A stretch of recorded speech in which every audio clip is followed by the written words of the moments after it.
Hello everyone, my name is Ricardo Leon and I'm the Sales and Marketing Manager here at Levil Aviation.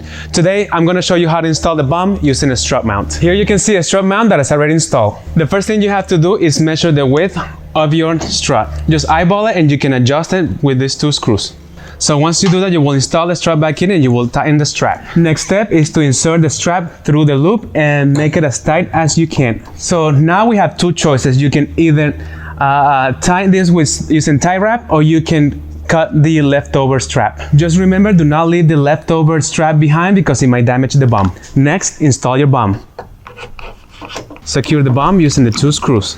The last thing you will do, you will align your BOM, make sure it is straight, and then you will tighten the screws. If you're flying a certified aircraft, consult with your mechanic for installation. Thanks for watching. If you have any question, feel free to reach out to us at aviationsupport@levil.com. If you want to share your installation with other pilots, or if you want to ask other pilots what their installation looks like, go to our Facebook group, Levil Aviation Official Community.